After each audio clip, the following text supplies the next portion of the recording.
மலையில் வாழை இலை பிரியாணி. பறவைங்களோட கிராமத்துல துணிக்குருவி அவ வீட்டு திண்ணையில அமைதியா உட்காந்துக்கிட்டு இருந்தா. அப்பதான் காலேஜ் முடிச்சிட்டு அவளுடைய பொண்ணான புஜ்ஜி குருவி வீட்டுக்கு வந்தா. வீட்டுக்கு வந்ததும், அம்மா என்னாச்சுமா? நானும் உங்களை காலையில இருந்து பாத்துக்கிட்டு இருக்கேன். திண்ணை மேல உக்காந்துக்கிட்டு ஏதோ பலமா யோசிச்சுக்கிட்டு இருக்கீங்க. ஏதாவது பிரச்சனையா? அந்த பிரச்சனைய என்கிட்ட சொல்லக்கூடாதுன்னு மூடி வச்சிருக்கீங்களா? என்னாச்சுமா சொல்லுங்கம்மா. இதுல யோசிக்கிறதுக்கு என்ன இருக்கு புஜ்ஜி? யோசனை எல்லாமே நம்மள பத்தி தான். இன்னும் எவ்வளவு நாளைக்கு மத்தவங்க வீட்ல மத்தவங்க வயல்ல நம்ம வேலை செய்யறது? என்னால வேலை செஞ்சு செஞ்சு என்னோட சிறகுங்கெல்லாம் போயிடுச்சு. ஏதாவது வியாபாரம் பண்ணா எப்படி இருக்கும்? ஐயோ அம்மா, இத பத்தி தான் யோசிச்சுக்கிட்டு இருக்கீங்களா? இதுல யோசிக்கிறதுக்கு என்னமா இருக்கு? நீங்க ஒரு நல்ல ஃபுட் பிசினஸ் ஆரம்பிங்க. உங்க கை சமையல் நல்ல கமகமான்னு வரும். உங்க கை ருசிக்கு மயங்காதவங்க யாரும் இல்ல. புஜ்ஜி, எனக்கு ரொம்ப நாளா பிரியாணிய செஞ்சு பிரியாணி வியாபாரம் செய்யணும்னு ரொம்ப ஆசை. ஆனா என்ன பண்றது?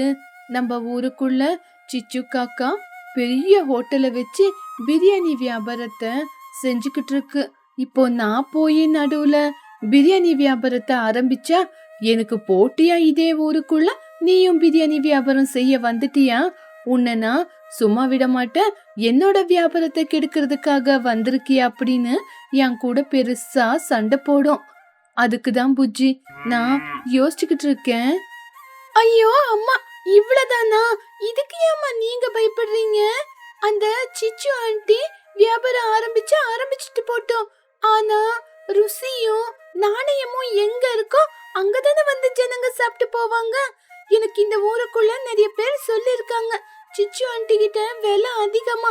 நீங்க பயப்படாம வியாபாரத்தை ஆரம்பிங்க. எது வந்தாலும் நம்ம பாத்துக்கலாம். அப்படி துணியும் புஜ்ஜியும் பேசிக்கிட்டு இருந்தாங்க. இது இப்படி இருக்கும்போது இன்னொரு பக்கம் சிச்சுவோட வீட்டுல ஒரு பிரச்சனை இருந்துச்சு. சிச்சுவோட பிள்ளையான சின்னவுக்கு பயங்கரமான இருமல். பாவம், அவனுக்கு உடம்புக்கு ரொம்ப முடியல. சிச்சு காக்கா உடனே பயந்து போய் அந்த ஊர்ல இருக்கிற லூசிபுராவோட ஹாஸ்பிட்டலுக்கு சின்னவ தூக்கிக்கிட்டு போனா. லூசிபுரா டாக்டர் சின்னவ உள்ள கூட்டிக்கிட்டு போய் அவனுக்கு பலவிதமான டெஸ்ட் எல்லாத்தையும் பண்ணிக்கிட்டு இருந்தாங்க. பாவம் சிச்சு வெளியில உட்காந்துக்கிட்டு ரொம்பவும் பதட்டமா இருந்தா. ஐயோ கடவுளே, என் பையனுக்கு என்ன ஆச்சு? இவ்வளோ நாளா நல்ல துருன்னு விளையாண்டுகிட்டு இருந்த குழந்தை திடீர்னு ஏதோ ஒரு தீராத வியாதி வந்துருச்சே. ஐயோ, என் பையனுக்கு எந்த ஆபத்தும் வரக்கூடாது. கடவுளே காப்பாத்துங்க. அப்பதான் லூசிபுரா டாக்டர் ரூமுக்குள்ள இருந்து வெளியில வந்தாங்க. லூசியோட முகமும் கூட என்னமோ வாடி போயிருந்துச்சு. சிச்சு, தைரியமா இரு. நான் சொல்றத கேட்டு எந்த காரணத்தை கொண்டு நீ பயப்படாத. சிச்சு உடனே போய் லூசியோட கைய பிடிச்சுக்கிட்டு, லூசி, உண்மை சொல்லு. என் பையனுக்கு என்ன ஆச்சு? எதுக்காக ஜுரம் குறையவே மாட்டேங்குது? அவனுக்கு உயிருக்கு எந்த பிரச்சனையும் இல்லையே. சிச்சு, நான் சொல்றத கவனமா கேளு. உன் பையனுக்கு ஹார்ட்ல ஒரு பிரச்சனை இருக்கு. அதனாலதான் அவனுக்கு மூச்சு திணறல் ஏற்பட்டிருக்கு. நான் சொல்றத சரியா கேட்டுக்கோ. உடனடியா அவனுக்கு ஒரு ஆபரேஷன் பண்ணா எல்லாமே சரியாயிடும். அப்போ சிச்சு காக்கா சத்தமா அழுதுகிட்டே, என்னது ஆபரேஷனா? ஐயோ கடவுளே, என் பையனுக்கு ஆபரேஷன் பண்ண போறீங்களா?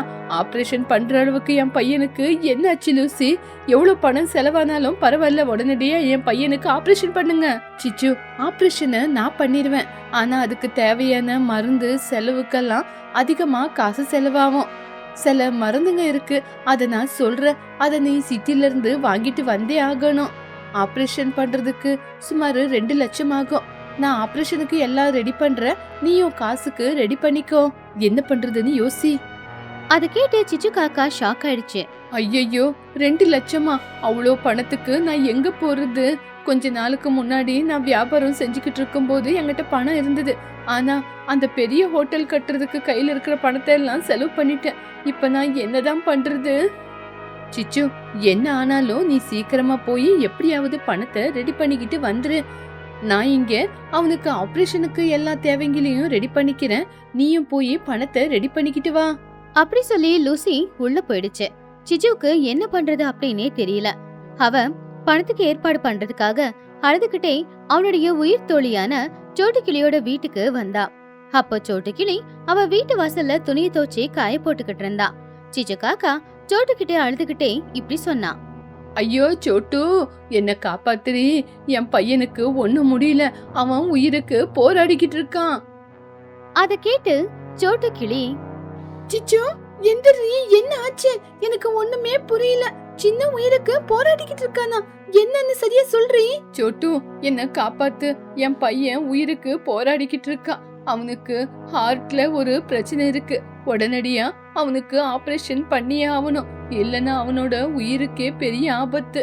உடனே என்கிட்ட 2 லட்சம் ரூபாய் என்னால ரெடி பண்ண முடியாது. என்னோட பில்டிங்கையும் விற்க முடியாது. நீதான் எப்படியாவது 2 லட்சத்தை ரெடி பண்ணி கொடுத்து என் பையனை காப்பாத்தணும். அப்போ சோட்டு ரொம்பவும் கவலையா, ஐயோ சிச்சு, 2 லட்சமா? அவ்வளவு பணத்துக்கு நான் எங்கடி போவேன்?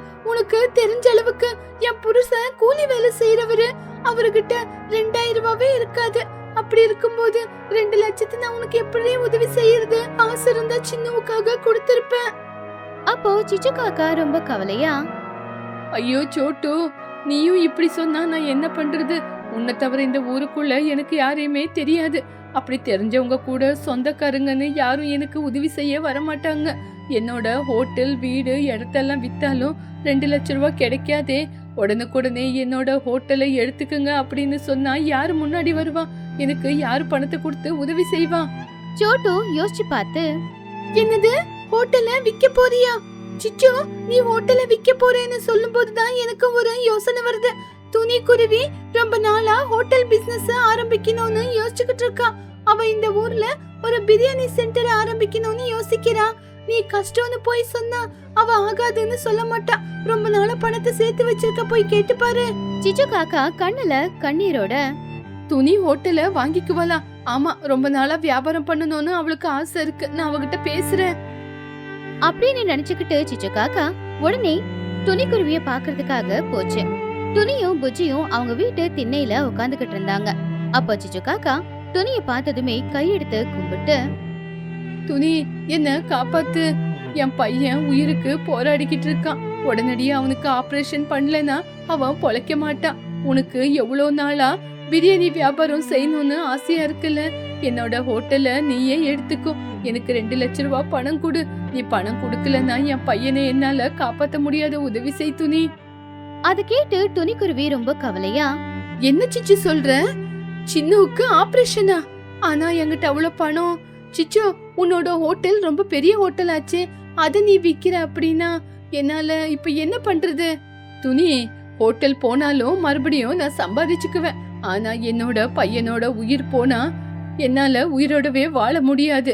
என் ஹோட்டலை நீயே எடுத்துக்க துணி. தயவு செஞ்சு எனக்கு உதவி பண்ணு. உன் கால்ல வேணாலும் விழுவுறேன். அப்போ புஜ்ஜி, சிச்சு ஆண்டி, நீங்க கவலைப்படாதீங்க. சின்ன உயிரை நம்ம காப்பாத்திரலாம். நீங்க எதுக்குமே கவலைப்படாதீங்க ஆண்டி. சிச்சு, நீ கவலைப்படாத. சின்னும் எனக்கு கூட பையன் மாதிரி தான். அவன் உயிரை நம்ம போக விட்டுலாமா? அவன் உயிரை காப்பாத்தலாம். நான் 2 லட்சம் ரூபாய் வியாபாரம் செய்யணும்னு சேர்த்து வச்சிருக்கேன். அந்த காசு உனக்கு கொடுக்கறேன். நீ அந்த ஹோட்டலை எனக்கு வித்துரு. நீ எதுக்கும் கவலைப்படாத. நம்ம சின்னுவை காப்பாத்திரலாம். அவனுக்கு ஒண்ணும் இல்ல. துணி அவ சேர்த்து வச்ச பணத்துல 2 லட்சம் ரூபாவை கொண்டு வந்து சிச்சு கிட்ட கொடுத்தா. சிச்சு நன்றியை சொல்லிட்டு சந்தோஷமா அந்த பணத்தை எடுத்துட்டு போய் லூசி கிட்ட கொடுத்து சின்னுவுக்கு ஆபரேஷன் பண்ண சொல்லி சொன்னான். சின்னுவுக்கும் நல்லபடியா ஆபரேஷனும் முடிஞ்சிச்சு. இப்போ அவன் குணமாவும் ஆயிட்டான். துணி அவ நினைச்ச மாதிரியே ஊருக்குள்ள ஒரு பிரியாணி கடையையும் அவ ஆரம்பிச்சு வச்சா. அம்மா, நம்ம கனவு நிறைவேறிடுச்சு. நம்மளுக்குன்னு ஒரு சொந்த ஹோட்டல் வந்துருச்சு. நீங்க செய்யற கமகம பிரியாணி வாசனை ஊர் முழுக்க பரவிடுச்சு. கஸ்டமர் எப்படி வராங்கன்னு பாருங்க. அப்போ துணிக்குருவி சந்தோஷமா, எல்லாம் அந்த கடவுளோட அருள் துணி. நம்ம நாணயமா வியாபாரம் செய்யலாம். குறைவான விலைக்கே பிரியாணியை கொடுக்கலாம். கண்டிப்பா கஸ்டமர் நிறைய பேரு வருவாங்க புஜ்ஜி. துணியோட கடை பிரியாணி ரொம்பவும் சுவையா இருக்கிறதுனால எல்லாருமே வந்து துணிக்கிட்ட பிரியாணி வாங்கி சாப்பிட்டு அவ வியாபாரம் நல்லபடியா நடந்துகிட்டு இருந்துச்சு. ஆனா அந்த சந்தோஷம் ரொம்ப நாள் நினைக்கவே இல்ல. திடீர்னு ஊருக்குள்ள ஒரு வாரமா இடைவிடாம மழை பெஞ்சுக்கிட்டே இருந்ததுனால ஊர்ல இருக்கிற தெருவு எல்லாமே இப்ப தெரு மாதிரி இல்லாம குளமாதான் இருந்துச்சு. யாராலையும் வெளியில இறங்கி தெருவுல நடக்க கூட முடியாத ஒரு நிலைமை. இப்படி இருக்கும்போது ஒரு நாள் மதிய நேரம் துணி 2 குண்டா நிறைய பிரியாணியை சமைச்சு வச்சுக்கிட்டு இருந்தா. ஆனா கஸ்டமர்ஸ் யாருமே துணியோட ஹோட்டலுக்கு வரவே இல்லை. அதை நினைச்சு துணியும் புஜ்ஜியும் ரொம்ப வருத்தப்பட்டுக்கிட்டு இருந்தாங்க. ஐயோ கடவுளே, என்னப்பா என்னோட கர்மம். வியாபாரம் ஆரம்பிச்சு கடை நல்லா போகுதுன்னு பார்த்துக்கிட்டு இருக்கிற கொஞ்ச நாள்லயே இந்த மாதிரி ஒரு கஷ்டம் வரணுமா? நானும் கஷ்டப்பட்டு பிரியாணியை செஞ்சு வச்சிருக்கேன். இந்த கொட்டுற மழையில யாருமே வீட்டை விட்டு வெளியே வரமாட்டாங்க. இவ்வளோ செஞ்சு வச்ச பிரியாணியை இன்னைக்கு நான் எப்படி வியாபாரம் செய்யறது? யாரு புஜ்ஜி வந்து வாங்கிட்டு போவான்? அப்போ புஜ்ஜியை யோசிச்சு பார்த்துட்டு, அம்மா நீங்க கவலைப்படாதீங்க. வியாபாரம் அப்படின்னா லாபம் நஷ்டம் வந்தே வரும். கொற்ற மலையில கஸ்டமர் யாருமே வெளியே வர மாட்டாங்க. ஆனா நம்ம இதுக்காக நேரா கஸ்டமர் வீட்டுக்கு போய் பிரியாணி கொடுக்க கூடாது? துணி ஆச்சரியமா, நம்ம கஸ்டமர்கிட்ட பிரியாணியை கொண்டு போய் சேர்க்கணுமா? என்ன புஜ்ஜி சொல்லிக்கிட்டு இருக்க? இவ்வளோ பெரிய பாத்திரம் எடுத்துக்கிட்டு கொட்டுற மலையில நம்ம எப்படி போக முடியும்? பிரியாணியே ஆறிடாதா? எந்த கஸ்டமர் ஆறி போன பிரியாணி வாங்குவாங்க? அதுக்கு புஜ்ஜி, அம்மா நம்ம பாத்திரத்தோட பிரியாணிய கொண்டு போறது வேண்டாம். எனக்கு ஒரு அற்புதமான யோசனை வந்திருக்கு. நம்ம வீட்டு பின்னாடி வாழை தோட்டம் இருக்குல்ல, அங்கிருந்து வாழை இலைய கொண்டு வந்து நெருப்புல வாட வச்சு அதுல பிரியாணிய பேக் பண்ணி கொடுக்கலாம். அதுக்கு நூலால நல்லா டைட்டா கட்டி பேக் பண்ணி வீட்டுக்கே கொடுக்கலாம். வாழை இலையில பேக் பண்ணணுமா? பிளாஸ்டிக்லயே பேக் பண்ணி கொடுத்தா அது நம்மளுக்கு ஈஸி தானே புஜ்ஜி? அம்மா பிளாஸ்டிக்ல கட்டி கொடுத்தா ருசி இருக்காது. அதுவும் இல்லாம உடம்புக்கு ரொம்ப ஆபத்து. அதே வாழை இலையில பேக் பண்ணி கொடுத்தா அதோட ருசி 10 மடங்கு அதிகமா இருக்கும். அது மட்டும் இல்லாம சூடு ஆறவே ஆறாது. நம்ம எல்லாத்தையும் பொட்டணம் கட்டி ஒரு பெரிய கூடல வச்சுக்கிட்டு வீடு வீடா வியாபாரம் பண்ண கண்டிப்பா நம்மளுக்கு கை நிறைய லாபம் வரும். அம்மா கொற்ற மலையில வீட்டுல இருக்கிறவங்களுக்கு சுட சுட பிரியாணி செஞ்சு பேக் பண்ணி வீட்டுக்கு கொண்டு போய் கொடுத்தா கண்டிப்பா வாங்கிக்குவாங்க. என்ன நம்புங்கம்மா ப்ளீஸ் அம்மா. அப்போ துணி ரொம்பவும் ஆசையா, உண்மையா புஜ்ஜி? வாழை இலையில பேக் பண்ணி கொடுத்தா சூடு ஆறாதா? எல்லாரும் வாங்கிக்குவாங்களா? சரிம்மா, நான் போய் வாழை இலைய பறிச்சுக்கிட்டு வரேன். உடனே துணியும் பஜ்ஜியும் அந்த மழையிலேயே நனைஞ்சுக்கிட்டு போய் வாழை இலைய பறிச்சுக்கிட்டு வந்து அடுப்புல காட்டி கொஞ்சம் வாட்டி சுட சுட செஞ்ச அந்த பிரியாணிய அந்த வாழை இலையில போட்டு பொட்டலமா கட்டி கயிறு போட்டு கட்டி தயாரா வச்சாங்க. அதுக்கப்புறமா 2 பேரும் பொட்டல கட்டின அந்த பிரியாணிய ஒரு பெரிய கூடையில வச்சுக்கிட்டு அந்த கூடைக்கு மேல ஒரு வாழை இலைய போட்டு மூடி பிரியாணி பொட்டலம் நனையாத மாதிரி எடுத்துக்கிட்டு ஊருக்கு மத்தியில வந்தாங்க. அப்போ துணி புஜ்ஜி 2 பேரும் ஊருக்கு மத்தியில வந்த உடனேயே, வாங்க வாங்க, கொற்ற மலையில சுட சுட வாழை இலை பிரியாணி, வாழை இலை போட்டு சூடா இருக்கட்டும்னு பேக் பண்ண பிரியாணி உங்களுக்காக உங்க வீட்டாண்டியே. வாங்க வந்து வாங்கிட்டு போங்க. அப்படி அவங்க 2 பேரும் கத்துன அந்த சத்தத்தை கேட்டு மழையால வீட்டை விட்டு வெளியில வர முடியாம பசியால தவிச்சுக்கிட்டு இருந்த பறவைங்க எல்லாருமே உடனே அவங்கவுங்க வீட்டை விட்டு வெளியில வந்தாங்க. எல்லாருக்கும் பிரியாணி சாப்பிடணுங்கிற ஆசையும் வந்துருச்சு. என்ன புஜ்ஜி, கொட்டுற மலையில இந்த பார்சலை தலையில வச்சு சுத்திக்கிட்டு இருக்க? என்னது இது? ವಾಳೆ ಎಲೆ ಬಿರಿಯಾನಿಯಾ? ಹೌದು ಲೂಸಿ ಡಾಕ್ಟರ್ ಅವರೇ, ಈ ಮಳೆಯಲ್ಲಿ ನೀವು ಯಾರೂ ಹೊರಗಡೆ ಬರೋದಿಲ್ಲ, ಅದಕ್ಕೇನೆ ನಾವು ಈ ಬಿರಿಯಾನಿನ ಪ್ಯಾಕ್ ಮಾಡಿ ತಂದಿದ್ದೀವಿ. ರುಚಿ ತುಂಬ ಸೂಪರ್ ಆಗಿರುತ್ತೆ. ಒಮ್ಮೆ ತಿಂದು ನೋಡಿ, ನೀವೇನೇ ಆಶ್ಚರ್ಯ ಪಡ್ತೀರಾ. துணி, இந்த கொற்ற மழையில இந்த சுட சுட பிரியாணியை பார்த்துட்டு அப்படியே போக எனக்கு மனசில்ல. இதோட வாசத்துக்கே சாப்பிடணும் போல இருக்கு. எனக்கும் வீட்டுக்கு 2 பார்சல் கூட. ஆமாம் துணி, கொற்ற மழையில பிரியாணியை கைக்கே கொண்டு வந்து கொடுக்கும்போது யாராவது வேண்டான்னு சொல்லுவாங்க.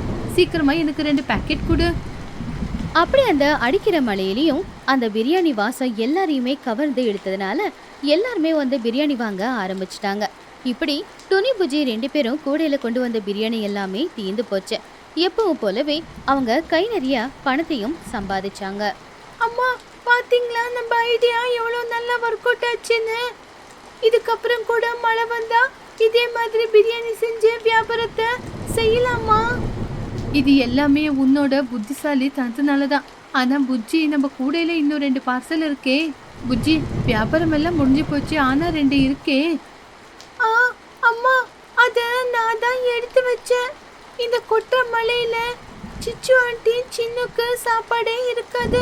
சின்னுக்கு ஆப்ரேஷன் ஆயிருக்குல்ல, அவன் வயிறு நிறையா நல்லா சாப்பிடணும். அவனுக்கு கொடுக்கறதுக்காக தான் எடுத்து வச்சேன். சரிம்மா, உன்னோட யோசனை ரொம்ப நல்ல வார்த்தை சொன்ன புஜ்ஜி. வா, போயிட்டு வரலாம். அந்த மலையில துணி புஜி 2 பேருமே சிச்சு காக்காவோட வீட்டுக்கு போனாங்க. அப்போ சிச்சு காக்கா அவ வீட்டுக்கு வெளியில உட்காந்துக்கிட்டு இருந்தா. கொஞ்சம் கொஞ்சமா குணமாயிக்கிட்டு இருக்கிற சின்னு வீட்டுக்குள்ள படுத்து ஓய்வெடுத்துக்கிட்டு இருந்தான். சிச்சு, எப்படி இருக்கேடி? சின்னுவோட உடம்பு இப்போ எப்படி இருக்கு? சிச்சு துணியை பார்த்து ரொம்பவும் சந்தோஷமா, புஜ்ஜி, துணி, வாங்க வாங்க. நீங்க கொடுத்த பணத்தால தான் இன்னைக்கு என் பையன் சின்னுவுக்கு ஆபரேஷன் பண்ணி அவன் சந்தோஷமா ஆரோக்கியமா இருக்கான். நீங்க வாங்க.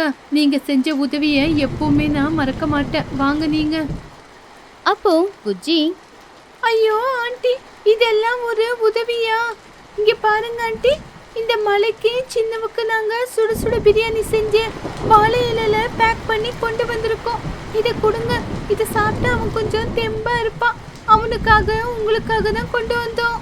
சிச்சு கண்ணுல கண்ணீரோட, ஐயோ துணி, புஜ்ஜி, இந்த கொற்ற மலையில எனக்காகவும் என் பையனுக்காகவும் அவ்வளோ தூரத்துல இருந்து பிரியாணி கொண்டு வந்திருக்கீங்களா? உங்க நல்ல மனசு யாருக்கு வரும்னு சொல்லுங்க. உங்க நல்ல மனசுக்கு உங்க வியாபாரம் எப்பவுமே நல்லா நடக்கணும். நான் அந்த கடவுள்கிட்ட வேண்டிக்கிறேன். சரி சிச்சு, மழை வேற வந்துகிட்டு இருக்கு. சின்னுவை பத்திரமா பார்த்துக்கோ. நாங்க இன்னும் கிளம்புறோம். துணி புஜ்ஜி ரொம்பவும் சந்தோஷமா அங்கிருந்து வீட்டுக்கு கிளம்புனாங்க. அதுக்கப்புறம் வெயிலோ மழையோ பனியோ அவங்க 2 பேரும் சேர்ந்து ஆரம்பிச்ச அந்த வாழையிலை பிரியாணி வியாபாரம் ரொம்ப நல்லபடியா நடந்து அவங்க 2 பேரும் கை நிறைய பணம் சம்பாதிச்சுக்கிட்டு இருந்தாங்க. கிராமத்துல வெயில் காலத்துல வெயில் தாங்க முடியாம பறவைங்க எல்லாருமே தவிச்சுக்கிட்டு இருந்தாங்க. அப்போ துணிக்குருவி அவளுடைய பொண்ணான புஜ்ஜி குருவி கூட சேர்ந்து சில்லுன்னு தண்ணி ஊத்தி வைக்கிறதுக்காக பானைகளை தயார் பண்ணிக்கிட்டு இருந்தா. காலையில 10 மணி இருக்கும். ஊருக்கு மத்தியில துணி புஜ்ஜி 2 பேரும் சேர்ந்து பானைகளை கொண்டு வந்து அடுக்கி வச்சு ஊர்க்காரங்களுக்கு விக்கிறதுக்காக வச்சாங்க. ஊர் ஜனங்களும் அங்க வந்தாங்க. வாங்க வாங்க, வெயில் காலம் ஆரம்பமாயிருக்கு. ஃப்ரிட்ஜ் வாட்டருக்கு பாய் பாய் சொல்லுங்க. சுத்தமான மண் பானை தண்ணி குடிங்க. தொண்டைய சில்லுனாக்குங்க. ஆரோக்கியமா இருங்க. அப்போ பன்னக்கிளி அங்க வந்து, புஜ்ஜி, எனக்கு ஒரு மண் பானை கொடு. எங்க ஃப்ரிட்ஜ் பாழாயிருக்கு. இப்போ சில்லுன்னு தண்ணி குடிக்கிறதுக்கு ஒரு மண்பானை வேணும். எனக்கு ஒண்ணு கொடு. எடுத்துக்க பன்னு. இந்த மண்பானை ரொம்ப சுத்தமான மண்ணுல செஞ்சது. தண்ணி ரொம்ப நல்லா சில்லுன்னு இருக்கும். பன்னு பானையில இருக்கிற தண்ணியை குடிச்சு, வாவ் துணி ஆண்டி, உங்க மண்பானை தண்ணி அமிர்தம் குடிக்கிற மாதிரியே இருக்கு. நல்லா தொண்டைக்கு எதமா இருக்கு. எனக்கு டெய்லி ஒரு மண்பானை வேணும். புஜ்ஜி, எனக்கு 2 மண்பானை கொடு. இப்போ எங்களுக்கு இதுதான் ஸ்ரீராம ரக்ஷ. இது எல்லாத்தையுமே தூரத்துல மரத்து மேல நின்னு சிச்சு காக்காவும் சின்ன காக்காவும் பாத்துக்கிட்டு இருந்தாங்க. சிச்சு காக்காவுக்கு அதை பார்த்து ரொம்பவும் பொறாமையாயிடுச்சு.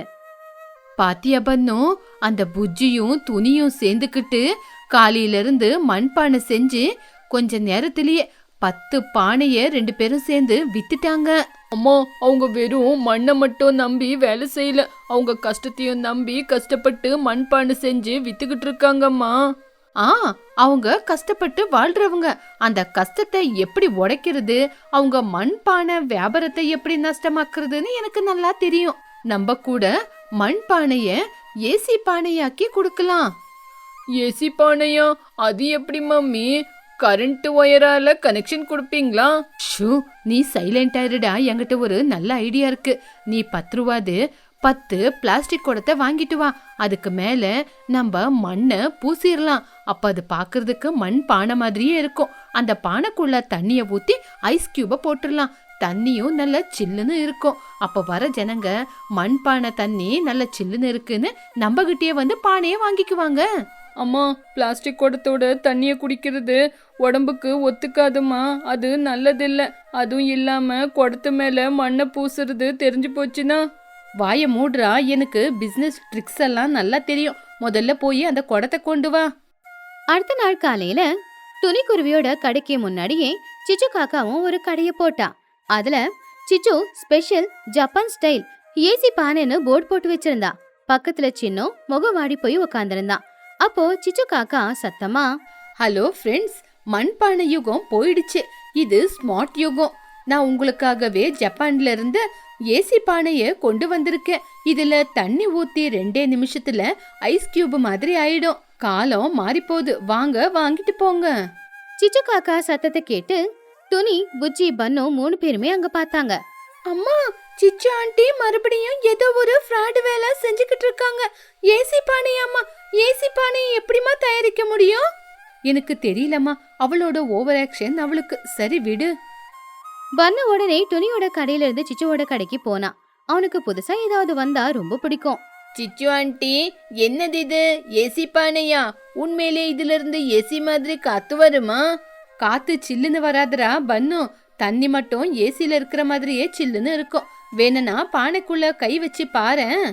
சிச்சு காக்கா பானையோட மூடிய திறந்து காட்டினான். ஏற்கனவே அதுல ஐஸ் கட்டி போட்டு வச்சிருந்ததுனால சில்லுன்னு அதுல இருந்த காத்து வெளியில வந்துச்சு. அப்போ பன்னு கிளி கை வச்சு பார்த்து, அம்மோ சிச்சு ஆண்டி, என்னது இது? இதுக்குள்ள கைய விட்டு ஐஸ் கியூப் மாதிரி இருக்கு. துணி ஆண்டி, பானையில தண்ணி சில்லுன்னு தான் இருக்கும், ஆனா இதுல அதை விட ரொம்ப சில்லுன்னு ஐஸ் கியூப் மாதிரி இருக்கு. எனக்கு பானை வேணும். ஆமா, ரேட் எவ்வளோ? பொண்ணு வேண்டாண்டா, அந்த பானையை வாங்காத. அப்படி சின்ன சொல்றத கேட்டதும் சிச்சு அவன் தலையில கொட்டுனான். டே சின்னு, வாய மூடுடா. பன்னு, இதோட விலை டிமாண்ட் அதிகமா இருக்கிறதுனால 500 ரூபாய். அப்போ புஜ்ஜி அங்க வந்து, டேய் பன்னு, வேண்டாண்டா. நம்ம ஊர்ல மண் பானை வெறும் 50 ரூபா தான். ஆனா இந்த சிச்சு ஆண்டி 500 ரூபா சொல்றாங்க. உன்னை ஏமாத்துறாங்கடா. புஜ்ஜி, நீ வாயை மூடிக்கிட்டு சும்மா இருக்கியா? இது நியூ டெக்னாலஜி. ஏசி பானை எவ்வளவு இருந்தாலும் வாங்கிக்குவேன். பன்னு 500 ரூபாய் கொடுத்து அந்த பிளாஸ்டிக் பானைய தலையில வச்சுக்கிட்டு சந்தோஷமா எடுத்துக்கிட்டு வீட்டுக்கு போனான். பறவைங்க எல்லாருமே இத பார்க்க ரொம்ப அழகா இருக்கேன்னு சொல்லி சிச்சு காக்கா சொன்ன பணத்தை கொடுத்து பிளாஸ்டிக் பானைய வாங்கிக்கிட்டு வீட்டுக்கு போனாங்க. சிச்சு காக்காவோட பானை எல்லாம் தீர்ந்து போய் இப்ப அவகிட்ட கை நிறைய பணமும் இருந்துச்சு. ஆஹா, பாத்தியாடா சின்னு, ஒரே நாள்ல எனக்கு 5000 ரூபாய் லாபம் வந்திருக்கு. அந்த துணியோட வியாபாரம் ஃப்ளாப் ஆயிடுச்சு. மம்மி, இப்ப லாபம் வந்ததெல்லாம் சரி, மத்தியானம் ஆகும்போது ஐஸ் கியூப் எல்லாம் கரைஞ்சு போயிடும். போனா போட்டுண்டா, நம்மளுக்கு என்னடா? நம்ம உடனடியா இங்கிருந்து தப்பிச்சு போலாம், வா. அன்னைக்கு மதியம் 2 மணி இருக்கும். வெயிலு ரொம்ப பயங்கரமா இருந்துச்சு. அப்படியே நெருப்பு அள்ளி கொட்டுற மாதிரி தான் இருந்துச்சு. பன்னு அவன் கொண்டு வந்த அந்த பிளாஸ்டிக் பானைய வீட்டு திண்ணையில வெயில்ல ரொம்ப ஸ்டைலா வச்சான். மம்மி, இப்ப நான் போய் கிரிக்கெட் ஆடிட்டு வரேன். அதுக்கப்புறம் என்னோட ஏசி பானையில சில்லுன்னு வந்து தண்ணி குடிக்கிறேன். டேய், அந்த ஏசி பானை எதுக்காக வெளியே வச்சிருக்க? உள்ள கொண்டு போய் வை. மம்மி, பரவாயில்ல மம்மி, அது ஏசி பானை இல்லையா. வெயில்ல வச்சாலும் நெகிழ்ல வச்சாலும் சில்லுன்னு தான் இருக்கும்.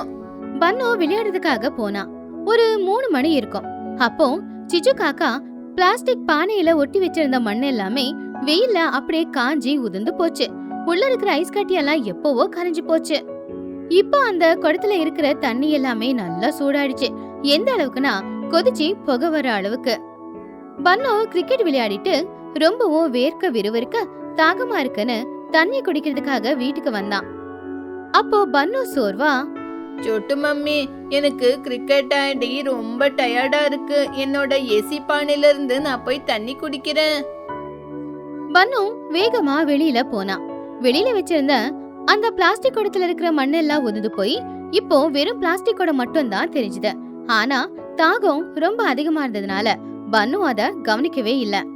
ஆஹா, என்னோட ஏசி பானை ஏசி தண்ணி. பன்னு ஒரு கிளாஸ்ல அந்த குடத்துல இருக்கிற தண்ணி எடுத்து கடகடன்னு குடிக்க ஆரம்பிச்சிட்டான். ஏன்னா அந்த அளவுக்கு தாகம் இருந்துச்சு. குடிக்கும் போது ஒண்ணும் தெரியல. ஆனா ஒரு 2 செகண்டுக்கு அப்புறமா பாவம் சுடுதண்ணி குடிச்சதுல அவனுக்கு தொண்டையில இருந்து வயிறு வரைக்கும் எரிஞ்சுது. அப்ப அவன் கிளாஸ கீழே தூக்கி போட்டுட்டு தொண்டைய பிடிச்சுக்கிட்டு கத்த ஆரம்பிச்சான். அம்மா, சூடு. ஐயோ அம்மா, சூடு. ஐயோ மம்மி, என் தொண்டையில யாரோ சுடுதண்ணிய ஊத்திட்டாங்க. தொண்டையெல்லாம் சுட்டு போச்சு, சுட்டு போச்சு. பன்னு கத்துன சத்தத்துக்கு பாத்ரூம்ல இருந்த சோட்டு வேகமா வெளியில வந்தா. டேய் பன்னு, என்னடா ஆச்சு? எதுக்குடா அப்படி கத்திக்கிட்டு இருக்க? பன்னு பாவம் அந்த தாகத்துல சுடுதண்ணி குடிச்சிட்டு கவலையா, மம்மி, நான் என்னோட ஏசி பானையில இருந்து தண்ணி எடுத்து சில்லுன்னு இருக்குன்னு டைரக்ட் அப்படியே தொண்டைக்கு தூக்கி குடிச்சேனா என் தொண்டையெல்லாம் சுட்டு போச்சு, நாக்கெல்லாம் வெந்து போச்சு. பாருங்க மம்மி. ஏசி பானையில சுடு தண்ணியா? சோட்டு அவ கையால அந்த குடத்தை தொட்டு பார்த்தா. அந்த குடத்துல இருக்கிற தண்ணி எல்லாம் பயங்கரமா கொதிச்சுக்கிட்டு இருந்துச்சு. ஐயோ பைத்தியக்காரா, இது ஏசி மண்பானை இல்லடா, 10 ரூபாய்க்கு கிடைக்கிற பிளாஸ்டிக் குடம். அந்த சிச்சு இது மேல மண்ணை பூசி உங்க எல்லாரையும் ஏமாத்தி இருக்கான். வெயில் அதிகமாயி பிளாஸ்டிக் சூடாயி தண்ணியும் சூடாயிருக்கு. பன்னு ஆச்சரியமா, என்னது இது பிளாஸ்டிக் கூடமா? அந்த சிச்சு ஆண்டி ஏசி பானை அப்படி இப்படின்னு சொல்லி 500 ரூபா வாங்கிட்டாங்க. என்ன ஏமாத்துன அந்த சிச்சு காக்காவ நான் சும்மா விட்டுருவேனா? இப்பவே போறேன். பன்னு அந்த குடத்துல இருக்கிற தண்ணி எல்லாத்தையுமே ஊத்திட்டு ரொம்பவும் கோவமா அந்த குடத்தை எடுத்துக்கிட்டு ஊருக்கு பஞ்சாயத்துக்கு போனா.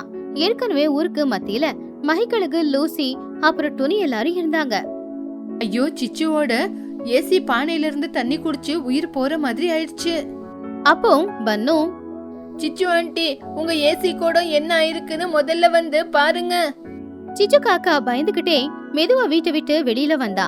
அவ பின்னாடியே சின்னவும் வந்தான். என்னடாச்சு பன்னு, ஏசி வேலை செய்யலையா? கூலிங் குறைஞ்சு போச்சா? பன்னு கோவமா அந்த குடத்தை தூக்கி போட்டு, என்னது ஏசி மண் பானையா? இது பிளாஸ்டிக் குடம்.